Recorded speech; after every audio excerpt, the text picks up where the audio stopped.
అసలు Karnataka government only bike taxi పైన ban ఎందుకు చేసింది? ఆల్రెడీ 2019లో టెంపరీగా బ్యాన్ చేసి మళ్ళీ దాన్ని లిఫ్ట్ చేసేసినారు. మళ్ళీ 2025లో కంప్లీట్గా బ్యాన్ చేసినారు. ఎందుకంటారు? వాళ్ళే 2021లో ఈవీ బైక్ ఓన్లీ ట్యాక్సీ అని చెప్పేసి తీసుకొచ్చినారు. మళ్ళీ దాన్ని 2024లో మళ్ళీ రిమూవ్ చేసినారు. అది లీగల్ కాదు, ఇల్లీగల్ అని చెప్పేసి. ఎందుకంటారు?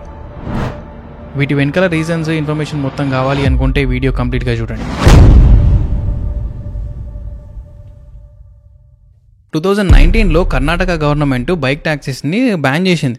ఎందుకంటే మీరు ఆటో కానీ కార్ కానీ చూసుకుంటే అవి కమర్షియల్గా రిజిస్టర్ చేసుకుని సర్టెన్ అమౌంట్ ఆఫ్ ట్యాక్స్ గవర్నమెంట్కి కట్టి మరీ వాళ్ళు యూజ్ చేసుకుంటున్నారు. కానీ బైక్ ట్యాక్సీస్కి వచ్చేసరికి పర్సనల్గా యూజ్ చేసే వెహికల్స్ని వాళ్ళు కమర్షియల్గా యూజ్ చేస్తున్నారు.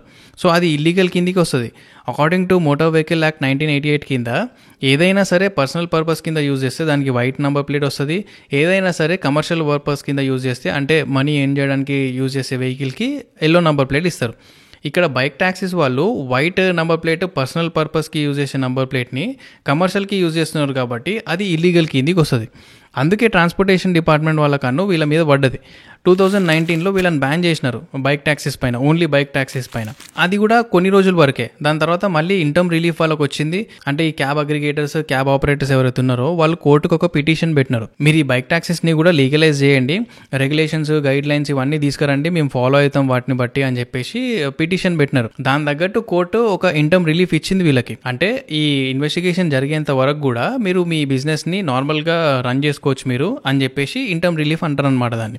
సో అట్లా 2019 నుంచి కూడా వాళ్ళకి ఇన్కమ్ రిలీఫ్ మీదనే వాళ్ళు నడిపిస్తున్నారు ఇప్పటి వరకు కూడా. 2025 జూన్ వరకు కూడా, అంటే ఇప్పుడు రీసెంట్గా బ్యాన్ అయినప్పటి వరకు కూడా ఇన్కమ్ రిలీఫ్తోనే నడిపిస్తున్నారు వాళ్ళు. 2021లో బిఎస్ యడ్యూరప్ప గారు సీఎంగా ఉన్నప్పుడు బీజేపీ పార్టీ అది, అప్పుడు ఈవీ ఓన్లీ బైక్ ట్యాక్సీస్ అనే ఒక స్కీమ్ తీసుకొచ్చినారు. అంటే పెట్రోల్ బైక్స్ కాకుండా ఈవీ బైక్స్ని యూజ్ చేసుకోవచ్చు కమర్షియల్ పర్పస్ కింద అని చెప్పేసి స్కీమ్ అది.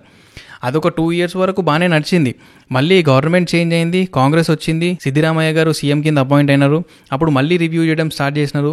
అప్పుడు ఈ స్కీమ్ ఏదైతుందో ఈ స్కీమ్ కింద వీళ్ళు క్యాబ్ ఆపరేటర్స్, క్యాబ్ అగ్రిగేటర్స్ వీళ్ళందరూ కూడా పెట్రోల్ బైక్స్ని యూజ్ చేసుకుంటా దాన్ని ఈవీ కింద చూపిస్తున్నారు, మిస్యూజ్ చేస్తున్నారు వీటన్నిటిని కూడా అని చెప్పేసి ఆ స్కీమ్ని తీసేసినారు. ఈ 2025 ఏప్రిల్ వరకు కూడా ఇన్కమ్ రిలీఫ్లో నడుస్తున్న బిజినెస్ ఇవన్నిటిని కూడా కోర్టు మళ్ళీ తీసుకొచ్చి మీరు ఇంకా ఈ మీ ఆపరేషన్స్ని ఆపేసేయండి.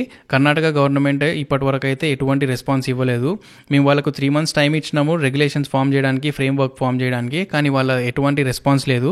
మీ ఇన్కమ్ రిలీఫ్ని క్యాన్సిల్ చేయాల్సి ఉంటుంది. ఎందుకంటే ఏదైనా సరే ఇన్వెస్టిగేషన్ నడుస్తూ ఉన్నప్పుడు ఇన్కమ్ రిలీఫ్ అన్నది పనిచేస్తుంది. కానీ కర్ణాటక గవర్నమెంట్ మొత్తం అగేన్స్ట్ ఉంది దానికి. అంటే ఈ బైక్ ట్యాక్సెస్ ఉండొద్దు, అవి కమర్షియల్ పర్పస్ కింద ఎట్లా యూజ్ చేస్తారు, వైట్ నెంబర్ ప్లేట్ పైన కమర్షియల్గా యూజ్ చేయొద్దు, అది ఇల్లీగల్, మోటార్ వెహికల్ యాక్ట్ 1988 కింద అని చెప్పేసి టోటలీ అగేన్స్ట్ ఉంది గవర్నమెంట్. అట్లాంటప్పుడు ఈ ఇన్కమ్ రిలీఫ్ అన్నది పనిచేయదు. ఏప్రిల్లో వీళ్ళకి కొంత టైం ఇచ్చింది, ఒక 6 weeks వరకు. మీరు 6 weeksలో మీరు అన్ని అంతా సర్దుకోండి, ఇక రెడీగా ఉండండి పోనీకే అని చెప్పేసి ఏప్రిల్లో చెప్పేసింది. అది 6 weeks కాస్త కొంచెం ఎక్స్టెండ్ అయింది. June 15th వరకు వచ్చింది వాళ్ళకి టైం. అప్పటికి ఇక వాళ్ళు గవర్నమెంట్ ఎటువంటి రెస్పాన్స్ ఇవ్వకపోవడంతో మళ్ళీ బ్యాన్ ఇచ్చినారు. సో ఇది ఆల్రెడీ 2019లో ఉన్న బ్యానే మళ్ళీ దాన్ని ఇంప్లిమెంట్ చేశారు. జస్ట్ వాళ్ళకి మధ్యలో కొంచెం ఇన్కమ్ రిలీఫ్ వచ్చింది అంతే.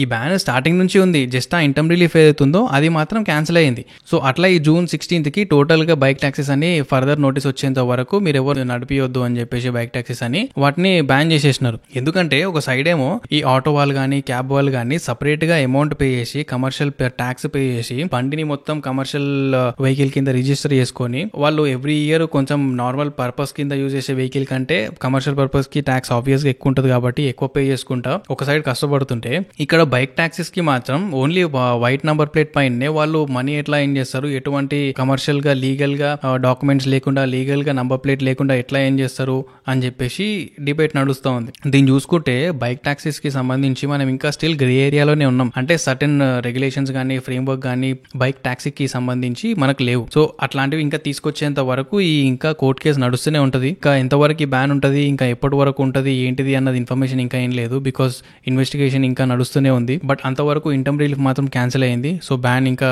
వాటిపైన అంటే అన్నిటికీ ఓన్లీ ర్యాపిడో, ఓలా, ఊబర్ అన్ని క్యాబ్ ఆపరేటర్స్ కి సంబంధించి బైక్ ట్యాక్సీస్ కి మాత్రం నడిపియొద్దు అని చెప్పేసి కర్ణాటక గవర్నమెంట్ డైరెక్ట్ ఫేస్ పైన చెప్పేసింది. సో ఇంకా ఎంతవరకు పోతుంది ఏంటిది అన్నది తెలుసుకోవాలి. దీని గురించి మీ ఒపీనియన్ ఏంటో కామెంట్ సెక్షన్ లో చెప్పండి.